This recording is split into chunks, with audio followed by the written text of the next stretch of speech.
Épître aux Hébreux, chapitre 7.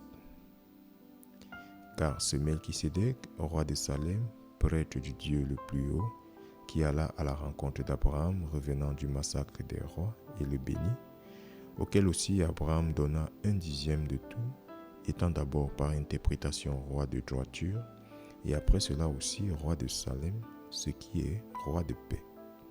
Sans père, sans mère, sans descendant, n'ayant ni commencement de jour, ni fin de vie, mais fait semblable au Fils de Dieu, demeure un prêtre continuellement.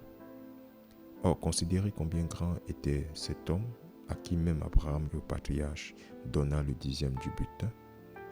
Et en vérité, ceux qui sont des fils de Lévi, qui reçoivent la charge de la prêtrise, ont un commandement de prélever la dîme sur le peuple, selon la loi, c'est-à-dire sur leurs frères, bien qu'ils soient sortis des flancs d'Abraham. Mais celui dont la descendance n'est pas comptée comme des leurs reçut la dîme d'Abraham et bénit celui qui avait les promesses. Et sans contredit, le moindre est béni par le meilleur. Et ici, les hommes qui meurent reçoivent les dîmes, mais là, il les reçoit de celui dont il est témoigné qu'il vit. Et si je peux m'exprimer ainsi, Lévi aussi, qui reçoit les dîmes, a payé les dîmes en Abraham. Car il était encore dans les flancs de son père, lorsque Melchisédek alla à sa rencontre. Si donc la perfection était par la prêtrise lévitique, car sous elle le peuple a reçu la loi, quel autre besoin y avait-il qu'un prêtre soit suscité suivant l'ordre de Melchisédek et non pas appelé suivant l'ordre d'Aaron? Car la prêtrise étant changée, il y a de nécessité un changement aussi de la loi. Car celui dont ces choses sont dites appartient à une autre tribu de laquelle aucun homme n'a assisté à l'autel. Car il est évident que notre Seigneur jaillit de Juda, tribu de laquelle Moïse n'a rien dit concernant la prêtrise.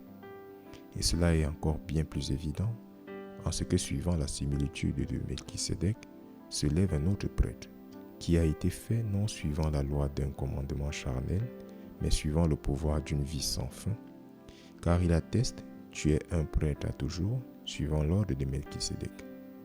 Car il y a véritablement une annulation du commandement qui a précédé, à cause de sa faiblesse et de son inutilité, car la loi n'a rendu rien parfait, seulement l'introduction d'une meilleure espérance par laquelle nous nous approchons de Dieu. Et d'autant que sans serment, il a été fait prêtre, car ces prêtres-là ont été faits sans serment, mais celui-ci l'a été avec un serment par celui qui lui a dit, le Seigneur le jure, il ne se repentira pas, tu es prêtre à toujours, suivant l'ordre de Melchisédek. Par cela, Jésus a été fait un garant d'un bien meilleur testament, et il y eut en vérité des prêtres parce qu'ils ne pouvaient continuer en raison de la mort, mais cet homme, parce qu'il continua toujours, possède une prêtrise inchangeable. C'est pourquoi aussi il est capable de sauver jusqu'à l'extrême ceux qui viennent à Dieu par lui, puisqu'il vit toujours pour faire intercession pour eux.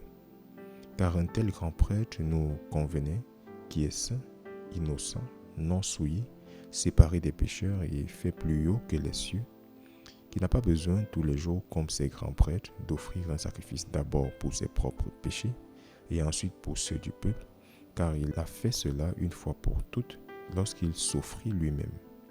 Car la loi institue grands prêtres des hommes qui ont des faiblesses, mais la parole du serment, laquelle était après la loi, institue le Fils qui est consacré à jamais.